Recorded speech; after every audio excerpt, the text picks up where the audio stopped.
क्या आपने कभी सोचा है कि हमारा दिमाग, जो हमारी सोच, भावनाओं और फैसलों का केंद्र है, उसे भी हेल्दी रखना कितना जरूरी है? हम शरीर के लिए एक्सरसाइज करते हैं, हेल्दी खाना खाते हैं, लेकिन क्या कभी हमने दिमाग के लिए कुछ किया है? आज के इस तेज भाग दौड़ भरे दौर में, चाहे आप दिल्ली या मुंबई जैसे बड़े शहर में रहते हो या किसी छोटे कस्बे या गांव में, चाहे आप उत्तर भारत की ठंडी हवाओं में हो या दक्षिण के गर्म मौसम में पूर्व के सूर्योदय से जगने वाले हों या पश्चिम के समंदर किनारे रहने वाले, हर जगह एक चीज सबको जोड़ती है: स्ट्रेस, एंजाइटी और डिप्रेशन। और यही वो चीजें हैं जो धीरे धीरे हमारे दिमाग की हेल्थ को कमजोर कर देती हैं। नमस्कार, मैं आपका दोस्त और साथी स्वागत करता हूं हिंदी ऑडियो बुक चैनल पर, जहां शहर और गांव, देश और विदेश सब एक साथ जुड़ते हैं किताबों की दुनिया में। चाहे आप भारत में हो या नेपाल, भूटान, बांग्लादेश, पाकिस्तान, श्रीलंका, मॉरिशस या दुबई जैसे देशों में रहकर हिंदी सुनते हो, ये सफर आपका है, अपने मन और दिमाग को समझने का, उसे हेल्दी रखने का और अपनी जिंदगी को बेहतर बनाने का। आज हम बात करने जा रहे हैं एक ऐसी किताब की जो हमारे समय की सबसे जरूरी जरूरत को समझाती है: how to build a healthy brain, reduce stress, anxiety and depression and future proof your brain, जिसे लिखा है किम्बरली विल्सन ने। यह किताब हमें बताती है कि दिमाग सिर्फ सोचने का यंत्र नहीं है, बल्कि हमारे शरीर का सबसे संवेदनशील और अनमोल हिस्सा है। इसमें वो ताकत है जो हमारे मूड, हमारी सोच और हमारे रिश्तों तक को बदल सकती है। किताब में किम्बरली हमें समझाती है कि हमारा दिमाग कैसे काम करता है और हम उसे रोजमर्रा की छोटी छोटी चीजों से कैसे नरिश यानी पोषण दे सकते हैं। ये किताब हमें सिखाती है कि स्ट्रेस और एंजाइटी को सिर्फ कंट्रोल नहीं करना, बल्कि समझना जरूरी है, ताकि हम अपने दिमाग को फ्यूचर प्रूफ कर सकें, यानी आने वाले वक्त की चुनौतियों से बचा सकें।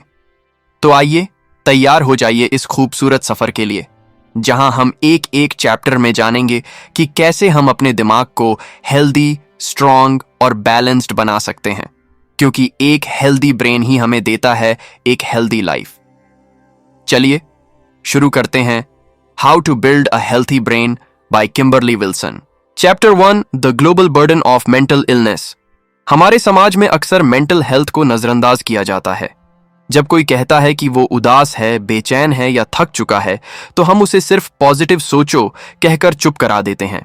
लेकिन हकीकत ये है कि पूरी दुनिया एक बहुत बड़ी मानसिक बीमारी की लहर से गुजर रही है।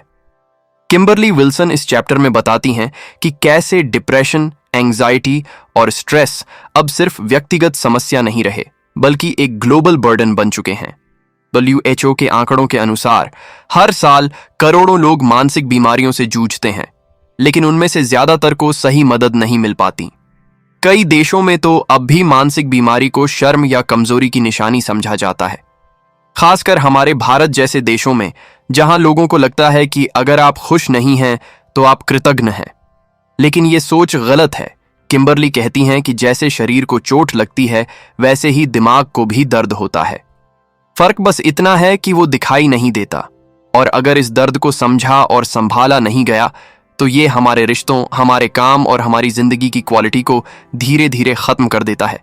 इसलिए पहला कदम है स्वीकार करना कि मेंटल इलनेस रियल है, और दूसरा कदम है इस बोझ को मिलकर हल्का करना। Chapter 2, a quick note on research. इस चैप्टर में किम्बरली हमें बताती हैं कि जो बातें वो आगे की किताब में साझा करेंगी, वो सिर्फ भावनाओं या अनुभवों पर आधारित नहीं है, बल्कि साइंटिफिक रिसर्च पर टिकी हैं। वो कहती हैं कि जब बात दिमाग की आती है, तो मिथकों और अधूरी जानकारी पर भरोसा करना बहुत खतरनाक हो सकता है। कई लोग इंटरनेट या सोशल मीडिया से मेंटल हेल्थ की अधूरी बातें सीख लेते हैं और खुद को या दूसरों को गलत दिशा में ले जाते हैं।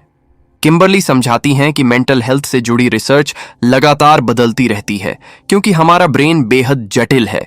इसलिए उन्होंने किताब में हर बात को भरोसेमंद साइंटिफिक डेटा, न्यूरोसाइंस के निष्कर्षों और वास्तविक केस स्टडीज से जोड़ा है।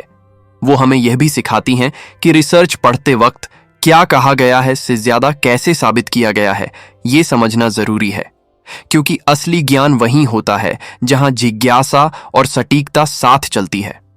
इस चैप्टर का संदेश साफ है: दिमाग को समझने के लिए हमें सिर्फ सुनना नहीं, बल्कि सीखना भी होगा। Chapter 3, getting to know the brain. अब जब हम दिमाग को समझने की यात्रा पर हैं, तो सबसे पहले हमें यह जानना होगा कि असल में दिमाग काम कैसे करता है। किम्बरली इस चैप्टर में ब्रेन की बनावट और उसके काम करने के तरीके को बहुत सरल भाषा में समझाती हैं। वो बताती हैं कि हमारा दिमाग कोई एक मशीन नहीं है, बल्कि अरबों न्यूरॉन्स का नेटवर्क है जो हर सेकंड हमारी भावनाओं, सोच और शरीर की गतिविधियों को नियंत्रित करता है। ब्रेन को 3 हिस्सों में बांटा जा सकता है। पहला, प्राचीन ब्रेन, जो हमारी बेसिक सर्वाइवल जरूरतों जैसे डर, भूख और सुरक्षा के लिए जिम्मेदार है। दूसरा, मिड ब्रेन, जो भावनाओं और मेमोरी को संभालता है।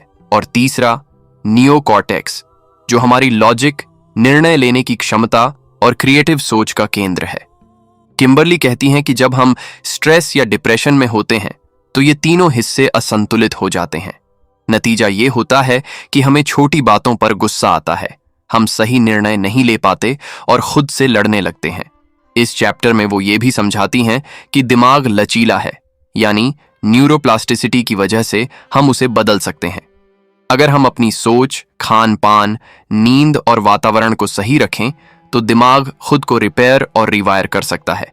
ये वही पॉइंट है जहां से असली सफर शुरू होता है, खुद को और अपने दिमाग को फिर से समझने का, ताकि हम सिर्फ जिंदा नहीं बल्कि सच में मेंटली हेल्दी बन सकें। Chapter 4, the major players. दिमाग को समझने की इस यात्रा में किम्बरली विल्सन अब हमें उन मुख्य किरदारों से मिलवाती हैं जो हमारे ब्रेन के संतुलन और मेंटल हेल्थ में सबसे अहम भूमिका निभाते हैं। ये हैं न्यूरोट्रांसमीटर्स, यानी वो केमिकल्स जो दिमाग के अलग अलग हिस्सों के बीच संदेश पहुंचाते हैं। इनमें से कुछ हमें शांति, खुशी और फोकस देते हैं, जबकि कुछ हमें बेचैन, डरे हुए या थके हुए महसूस कराते हैं। सबसे पहले आता है सेरोटोनिन। इसे हैप्पीनेस केमिकल कहा जाता है क्योंकि यह हमारे मूड, नींद और भूख को संतुलित रखता है। फिर आता है डोपामिन, जो मोटिवेशन और रिवॉर्ड सिस्टम का हिस्सा है, यानी जब हम कोई काम पूरा करते हैं और अच्छा महसूस करते हैं तो ये वही केमिकल है जो हमें संतुष्टि देता है। तीसरा है नॉरएड्रेनालिन, जो हमें स्ट्रेस या खतरे की स्थिति में तैयार रखता है, यानी फाइट और फ्लाइट रिएक्शन का हिस्सा है। और चौथा है गाबा। ये वो केमिकल है जो दिमाग को शांत करता है, यानी जब दिमाग ज्यादा एक्टिव या ओवरथिंकिंग में हो तो गाबा उसे बैलेंस में लाता है। किम्बरली बताती हैं कि इन सब के बीच तालमेल बहुत जरूरी है। अगर एक केमिकल ज्यादा या कम हो जाए तो पूरा सिस्टम गड़बड़ा जाता है। यही असंतुलन डिप्रेशन, एंग्जाइटी या स्ट्रेस का कारण बनता है। इसलिए मेंटल हेल्थ को समझने के लिए इन मेजर प्लेयर्स को समझना बेहद जरूरी है। दिमाग किसी मशीन की तरह है जहां हर पार्ट का सही समय पर सही तरीके से काम करना जरूरी है। अगर एक भी हिस्सा असंतुलित हुआ तो पूरा सिस्टम असर दिखाने लगता है। Chapter 5, how stress affects brain and mental health. Stress एक ऐसा शब्द जो आज लगभग हर इंसान की जिंदगी का हिस्सा बन चुका है। चाहे आप किसी शहर में काम करते हों या गांव में खेती करते हों, स्ट्रेस अब सबके जीवन का हिस्सा है। लेकिन सवाल यह है कि यह स्ट्रेस हमारे दिमाग के साथ क्या करता है।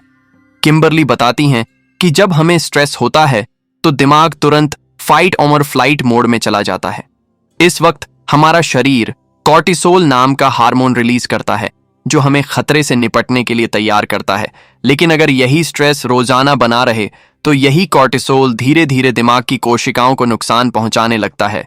इससे हिप्पोकैम्पस, जहां मेमोरी और लर्निंग होती है, सिकुड़ने लगता है और एमिगडाला, जो डर और भावनाओं को कंट्रोल करता है, ज्यादा एक्टिव हो जाता है। नतीजा, हम छोटी छोटी बातों पर ओवर रिएक्ट करते हैं, भूलने लगते हैं और हमारा मूड अस्थिर रहने लगता है। किम्बरली यह भी बताती हैं कि लगातार बना रहने वाला स्ट्रेस हमारे इम्यून सिस्टम को कमजोर कर देता है और शरीर में सूजन बढ़ाता है, जिससे डिप्रेशन, एंग्जाइटी और यहां तक कि ब्रेन एजिंग की प्रक्रिया भी तेज हो जाती है। लेकिन अच्छी बात यह है कि स्ट्रेस को पूरी तरह खत्म करना जरूरी नहीं, बल्कि उसे मैनेज करना सीखना जरूरी है। सांस की तकनीकें, ध्यान, नींद, सही खान पान और सीमाओं का निर्धारण, ये सब मिलकर दिमाग को दोबारा संतुलन में लाने में मदद करते हैं। Chapter 6, the importance of sleep. नींद एक साधारण सी चीज, लेकिन दिमाग के लिए सबसे जरूरी पोषण। किम्बरली विल्सन कहती हैं कि जब हम सोते हैं तो हमारा ब्रेन खुद की सफाई करता है, पुरानी यादों को व्यवस्थित करता है और नई जानकारी को जगह देता है। अगर नींद पूरी न हो तो यह प्रक्रिया अधूरी रह जाती है और दिमाग धीरे धीरे थकने लगता है। जब नींद कम होती है तो हिप्पोकैम्पस कमजोर होता है, जिससे हमें चीजें याद रखने में दिक्कत होती है। साथ ही एमिगडाला ज्यादा एक्टिव हो जाता है, जिसके कारण हम ज्यादा इमोशनल या चिड़चिड़े महसूस करते हैं। नींद की कमी सीधे हमारे मूड, फोकस और डिसीजन मेकिंग को प्रभावित करती है। किम्बरली बताती हैं कि गहरी नींद के दौरान हमारा ब्रेन ग्लिम्फेटिक सिस्टम एक्टिव करता है, जो दिमाग से टॉक्सिन्स को बाहर निकालता है। अगर नींद पूरी न हो तो ये टॉक्सिन्स जमा होकर अल्जाइमर जैसी बीमारियों का खतरा बढ़ा देते हैं। वो कहती हैं कि 7 से 8 घंटे की नियमित नींद कोई लग्जरी नहीं, बल्कि दिमाग की जरूरत है। स्लीप हमारे माइंड और मूड दोनों का रीसेट बटन है। इसलिए अगर आप मेंटल हेल्थ सुधारना चाहते हैं तो सबसे पहले अपनी नींद को प्राथमिकता दें, क्योंकि एक अच्छी नींद वही है जो हमारे ब्रेन को दोबारा जीवन देती है। Chapter 7, improving your brain health through nutrition, Kimberly Wilson. इस चैप्टर में हमें बताती हैं कि हमारा दिमाग वही बनता है जो हम खाते हैं। हम अक्सर शरीर के लिए हेल्दी डाइट की बात करते हैं, लेकिन भूल जाते हैं कि जो खाना पेट में जाता है उसका असर सीधे हमारे ब्रेन पर पड़ता है। वो समझाती हैं कि दिमाग के लिए सही न्यूट्रिशन मतलब सिर्फ कैलोरी नहीं, बल्कि वो माइक्रोन्यूट्रिएंट्स जो हमारी मानसिक सेहत को स्थिर रखते हैं। ओमेगा 3 फैटी एसिड्स जो मछली, अखरोट और अलसी में पाए जाते हैं, दिमाग की कोशिकाओं को मजबूत बनाते हैं और मूड को संतुलित रखते हैं। विटामिन बी कॉम्प्लेक्स, खासकर B12 और फोलेट, न्यूरोट्रांसमीटर्स के उत्पादन में अहम भूमिका निभाते हैं। मैग्नीशियम, जिंक और आयरन जैसे मिनरल्स ब्रेन की एनर्जी और क्लैरिटी बढ़ाते हैं।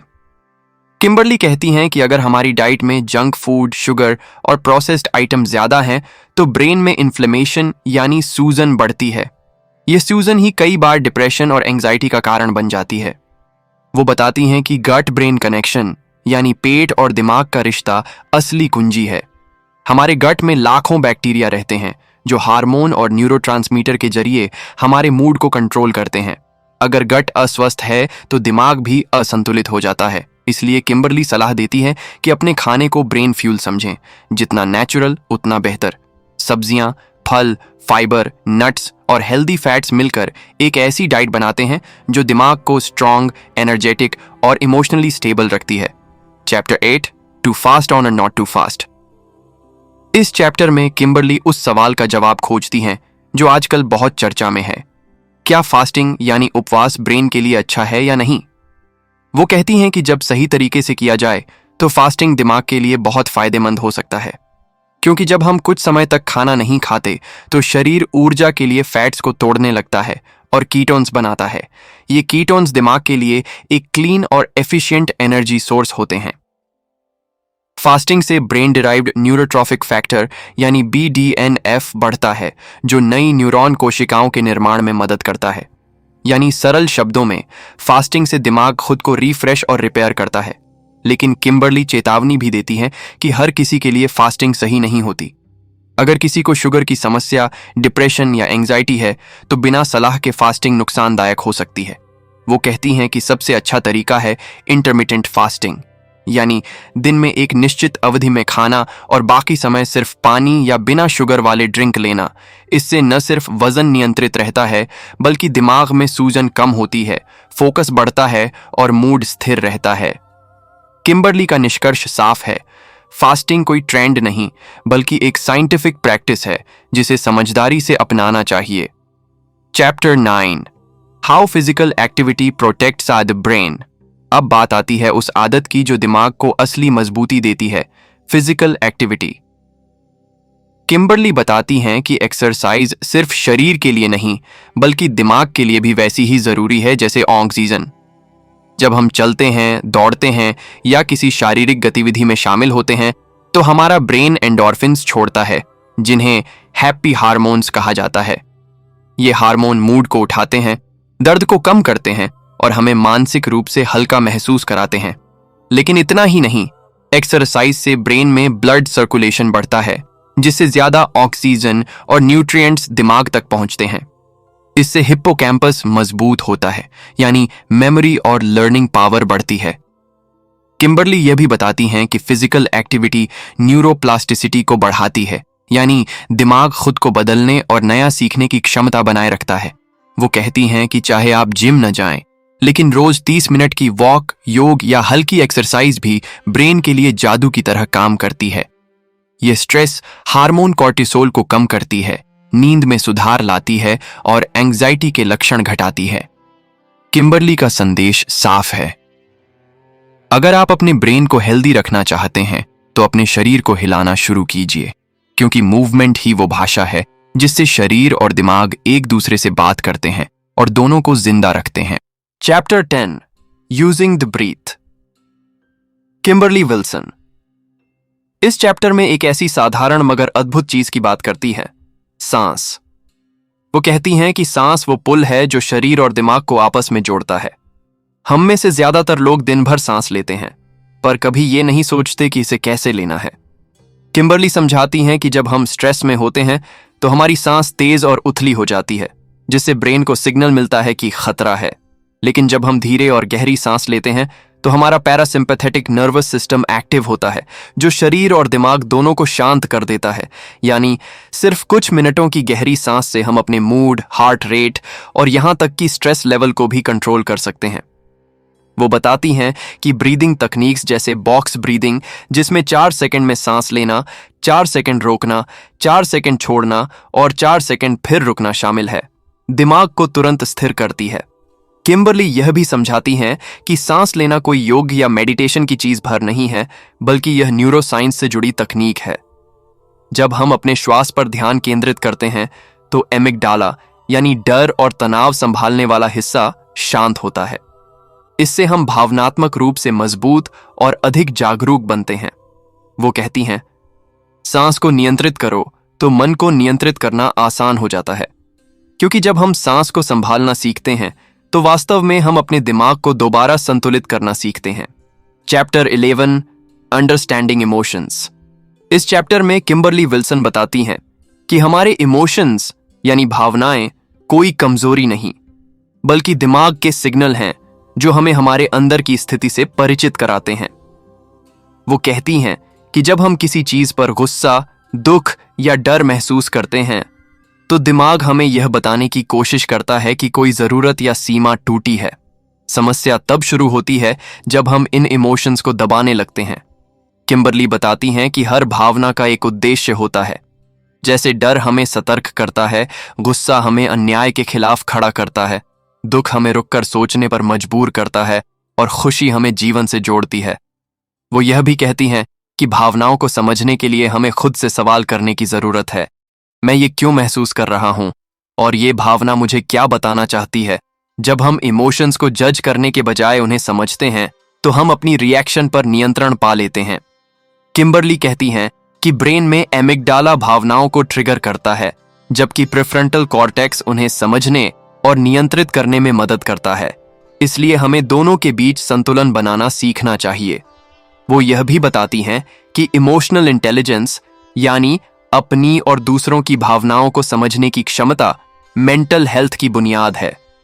जब हम भावनाओं से भागना बंद कर देते हैं तो हम खुद से और दुनिया से गहराई से जुड़ने लगते हैं। Chapter 12 building psychological resilience. Kimberly Wilson इस चैप्टर में बताती हैं कि जीवन में कठिनाइयों से बचना संभव नहीं, लेकिन उनसे टूटना या उनसे मजबूत बनना यह हमारे रेजिलियंस पर निर्भर करता है। रेजिलियंस यानी मानसिक लचीलापन, वो ताकत जो हमें गिरकर फिर से उठना सिखाती है। वो कहती हैं कि रेजिलियंस कोई जन्मजात गुण नहीं है, बल्कि इसे सीखा जा सकता है। जब हम चुनौतियों का सामना करते हैं और उनसे सीख लेते हैं तो हमारा दिमाग नए रास्ते बनाना सीखता है। यही है न्यूरोप्लास्टिसिटी का कमाल। किम्बरली बताती हैं कि रेजिलियंस के 3 स्तंभ हैं: कनेक्शन, कंपैशन और कॉग्निटिव फ्लेक्सिबिलिटी। कनेक्शन यानी अपने आसपास के लोगों से जुड़ाव, जिससे हमें सपोर्ट और समझ मिलती है। कंपैशन यानी खुद के प्रति दयालु होना, क्योंकि आत्म आलोचना हमें कमजोर करती है, जबकि आत्म सहानुभूति हमें संभालती है। और कॉग्निटिव फ्लेक्सिबिलिटी यानी अपने विचारों को बदलने की क्षमता, क्योंकि कठोर सोच ही टूटती है, लचीली सोच टिकती है। किम्बरली यह भी बताती हैं कि रेजिलियंस बनाने के लिए हमें छोटी छोटी आदतें अपनानी चाहिए, जैसे नियमित नींद, एक्सरसाइज, पॉजिटिव सेल्फ टॉक और ग्रैटिट्यूड। वो कहती हैं, हर कठिनाई दिमाग को मजबूत बनाने का मौका है। अगर हम अपनी चुनौतियों को दुश्मन नहीं बल्कि शिक्षक मान लें, तो हम सिर्फ सरवाइव नहीं बल्कि ग्रो करना सीख जाते हैं। यही मानसिक मजबूती हमें हर परिस्थिति में स्थिर और संतुलित रहने की शक्ति देती है। Chapter 13, other lifestyle factors that impact brain health. Kimberly Wilson इस चैप्टर में बताती हैं कि ब्रेन हेल्थ सिर्फ डाइट, एक्सरसाइज या नींद से नहीं बनती, बल्कि हमारी लाइफस्टाइल के हर छोटे बड़े चुनाव का असर हमारे दिमाग पर पड़ता है। वो कहती हैं कि हमारी रोजमर्रा की आदतें जैसे रिलेशनशिप, हाइड्रेशन, सनलाइट और यहां तक कि हमारा रहने का माहौल भी ब्रेन के लिए उतना ही जरूरी है जितना ऑक्सीजन। सबसे पहले वो बात करती हैं हाइड्रेशन की, यानी पानी की। कई बार दिमाग में धुंधलापन, थकान या चिड़चिड़ापन सिर्फ इसलिए होता है क्योंकि शरीर में पानी की कमी होती है। पानी दिमाग की कोशिकाओं के बीच संवाद को स्मूथ रखता है, इसलिए पर्याप्त पानी पीना एक बेसिक मेंटल हेल्थ हैक है। इसके बाद आती है सनलाइट, यानी धूप की शक्ति। धूप हमारे शरीर में विटामिन डी बढ़ाती है, जो सेरोटोनिन और डोपामिन जैसे मूड स्टेबल हार्मोन्स के लिए जरूरी है। इसलिए किम्बरली कहती हैं कि हर दिन थोड़ी देर बाहर रहना दिमाग के लिए एक नेचुरल एंटी डिप्रेसेंट है। वो यह भी बताती हैं कि सोशल कनेक्शन और रिश्ते हमारे दिमाग को सुरक्षा का एहसास कराते हैं। अकेलापन या अलगाव सिर्फ इमोशनल नहीं बल्कि न्यूरोलॉजिकल चोट भी है। यह ब्रेन में सूजन बढ़ाता है और डिप्रेशन का खतरा लाता है।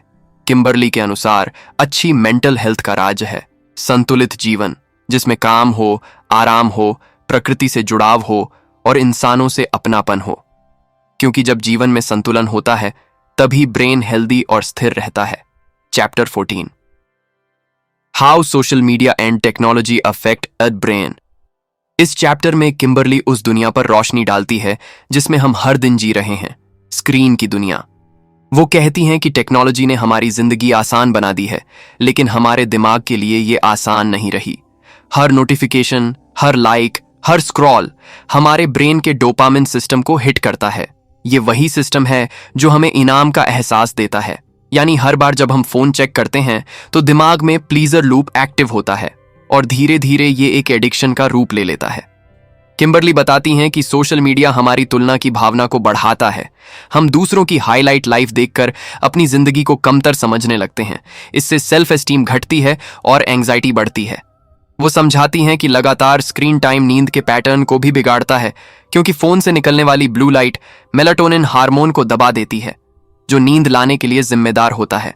किम्बरली सुझाव देती हैं कि हमें डिजिटल हाइजीन अपनानी चाहिए, जैसे दिन का एक समय जब फोन और सोशल मीडिया से पूरी तरह दूरी रखी जाए, या रात को सोने से 1 घंटा पहले स्क्रीन बंद कर दी जाए। वो कहती हैं कि टेक्नोलॉजी बुरी नहीं, लेकिन अगर हम उसे कंट्रोल न करें तो वो हमें कंट्रोल करने लगती है। इसलिए जरूरी है कि हम डिजिटल लाइफ और असली लाइफ में संतुलन बनाना सीखें, ताकि दिमाग को भी आराम और वास्तविकता का एहसास मिल सके। Chapter 15, money matters. इस चैप्टर में किम्बरली विल्सन एक ऐसे विषय को छूती हैं जिसके बारे में बहुत कम लोग मेंटल हेल्थ के संदर्भ में सोचते हैं, पैसा। वो कहती हैं कि मनी सिर्फ आर्थिक नहीं बल्कि मनोवैज्ञानिक मसला भी है। पैसे की कमी या वित्तीय असुरक्षा हमारे ब्रेन को लगातार स्ट्रेस मोड में रखती है। जब किसी को लगता है कि उसका फाइनेंशियल फ्यूचर अनिश्चित है, तो ब्रेन का एमिगडाला अधिक सक्रिय हो जाता है और प्रीफ्रंटल कॉर्टेक्स यानी सोचने समझने वाला हिस्सा धीमा पड़ने लगता है। इसका मतलब है जब हम पैसों की चिंता में डूबे होते हैं तो हमारे फैसले भी कमजोर पड़ जाते हैं। किम्बरली बताती हैं कि गरीबी या आर्थिक असमानता सिर्फ जेब पर नहीं बल्कि दिमाग पर भी बोझ डालती है। यह हमारे आत्मविश्वास, संबंधों और यहां तक कि आईक्यू तक को प्रभावित कर सकती है। लेकिन वो यह भी कहती हैं कि पैसा अपने आप में बुरा नहीं, समस्या तब होती है जब हम उसे अपनी वैल्यू से जोड़ लेते हैं।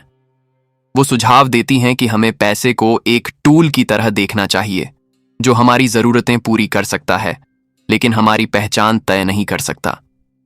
वित्तीय स्थिरता का मतलब है मानसिक शांति।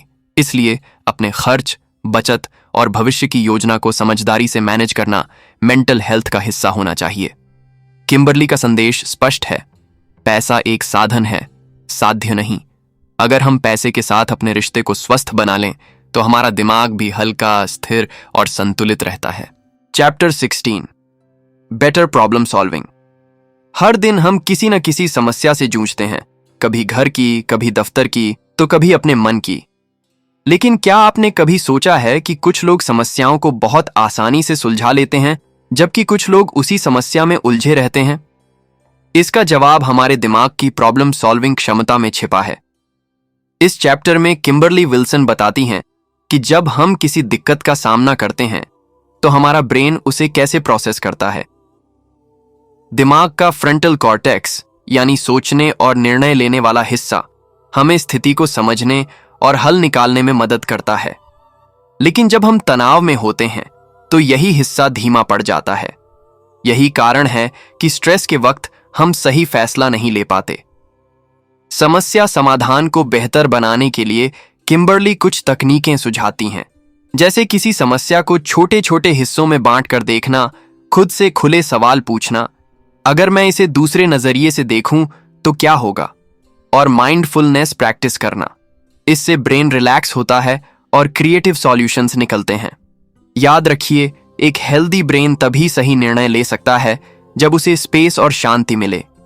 इसीलिए प्रॉब्लम सॉल्विंग कोई एक स्किल नहीं, बल्कि एक ब्रेन हैबिट है जिसे रोजाना की छोटी छोटी प्रैक्टिस से मजबूत बनाया जा सकता है। Chapter 17, how therapy can help. Bharat जैसे देश में या एशिया के कई हिस्सों में आज भी थेरेपी को लेकर कई मिथक हैं। लोग सोचते हैं कि थेरेपी सिर्फ उनके लिए होती है जो पागल हैं या जिनका कंट्रोल खो गया है। लेकिन किम्बरली विल्सन इस सोच को तोड़ती हैं। वो बताती हैं कि थेरेपी असल में एक ऐसा सुरक्षित स्पेस है जहां आप बिना जजमेंट के अपने मन की बात कह सकते हैं। यह आपके दिमाग को समझने का और अपने इमोशंस को व्यवस्थित करने का तरीका है। थेरेपी हमारे न्यूरल पाथवेज यानी दिमाग के सोचने वाले रास्तों को दोबारा गढ़ने में मदद करती है। उदाहरण के लिए, जब कोई व्यक्ति लंबे समय से एंग्जाइटी या डिप्रेशन से जूझ रहा होता है तो उसका ब्रेन नेगेटिव थिंकिंग के लूप में फंस जाता है। थेरेपी इस लूप को तोड़कर नए सोचने के पैटर्न बनाती है। चाहे वो CBT, कॉग्निटिव बिहेवियरल थेरेपी हो, माइंडफुलनेस बेस्ड थेरेपी या टॉक थेरेपी, हर रूप में थेरेपी का उद्देश्य एक ही होता है, आपको खुद से जोड़ना और ब्रेन को हीलिंग का मौका देना। किम्बरली कहती हैं कि थेरेपी लेना कमजोरी नहीं बल्कि हिम्मत की निशानी है, क्योंकि सबसे कठिन काम है अपने मन से ईमानदारी से मिलना। Chapter 18, making change stick. हम सभी बदलाव चाहते हैं, बेहतर नींद, अच्छा खाना, कम स्ट्रेस, ज्यादा खुश रहना। लेकिन बदलाव शुरू करना आसान है, उसे कायम रखना मुश्किल।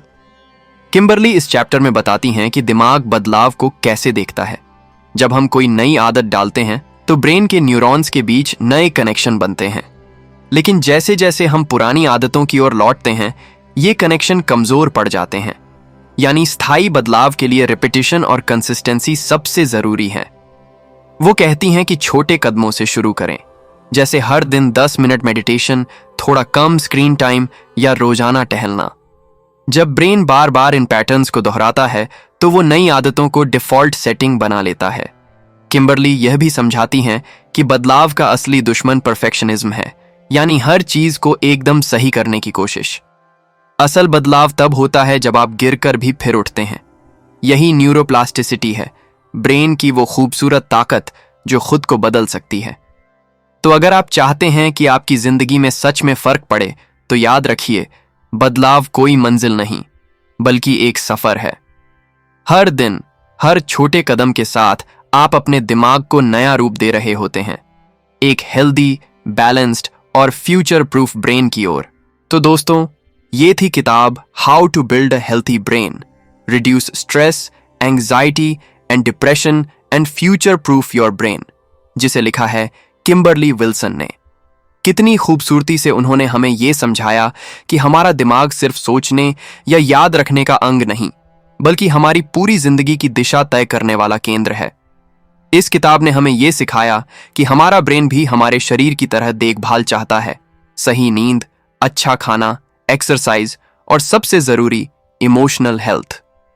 किम्बरली ने हमें यह महसूस कराया कि स्ट्रेस, एंग्जाइटी या डिप्रेशन हमारे दुश्मन नहीं हैं, बल्कि हमारे ब्रेन के संकेत हैं जो कह रहे होते हैं कि अब मुझे आराम चाहिए, मुझे समझो, मुझे संभालो। दोस्तों, चाहे आप किसी बड़े शहर जैसे दिल्ली, मुंबई, बेंगलुरु, चेन्नई या कोलकाता में रहते हो या किसी छोटे गांव या कस्बे में, हमारे दिमाग की जरूरतें एक जैसी हैं। हर कोने में, उत्तर से लेकर दक्षिण तक, पूरब से लेकर पश्चिम तक, हर व्यक्ति अपने मन की शांति चाहता है। और यही किताब हमें वो रास्ता दिखाती है कैसे हम अपने दिमाग को मजबूत बनाकर जिंदगी की मुश्किलों के बीच भी संतुलन बनाए रख सकते हैं। आज की भागदौड़ भरी जिंदगी में, जहां मोबाइल स्क्रीन ने ध्यान को तोड़ दिया है और सोशल मीडिया ने मन को बेचैन कर दिया है, किम्बरली की ये किताब हमें फिर से याद दिलाती है कि मानव होना क्या होता है। वो कहती हैं, अपने ब्रेन को हेल्दी बनाना मतलब अपने इंसान होने को संवारना। और यही इस किताब की सबसे बड़ी खूबसूरती है। तो बताइए दोस्तों, आपको इस किताब से क्या सीखने को मिला? क्या आपने सोचा कि आपका ब्रेन भी उतना ही ध्यान चाहता है जितना आपका शरीर? क्या आपको लगा कि अब वक्त आ गया है कि हम सिर्फ जिए नहीं, बल्कि माइंडफुली जिएं, अपने दिमाग को समझकर, उसे संभाल कर? आपका जवाब जरूर जानना चाहेंगे। नीचे अपने विचार लिखिए। बताइए कि इस किताब का कौन सा हिस्सा आपको सबसे ज्यादा छू गया और आपने इसमें से क्या अपनाया अपनी जिंदगी में। और अगर आपको हमारी ये आवाज, ये सफर पसंद आया, तो हिंदी ऑडियो बुक चैनल को जरूर सब्सक्राइब कीजिए, क्योंकि यहाँ शहर और गांव का हर श्रोता, हर सोचने वाला इंसान एक परिवार का हिस्सा है। हम मिलते रहेंगे नई किताबों के साथ, जो आपके मन को सुकून देंगी, सोच को दिशा देंगी और दिमाग को हेल्दी बनाएंगी। तब तक याद रखिए, आपका ब्रेन आपकी सबसे बड़ी ताकत है। उसकी सुनिए, उसकी देखभाल कीजिए और खुद को हर दिन थोड़ा बेहतर बनाइए। फिर मिलेंगे एक नई किताब, एक नई सोच और एक नए सफर के साथ। धन्यवाद। आपका अपना हिंदी ऑडियो बुक चैनल।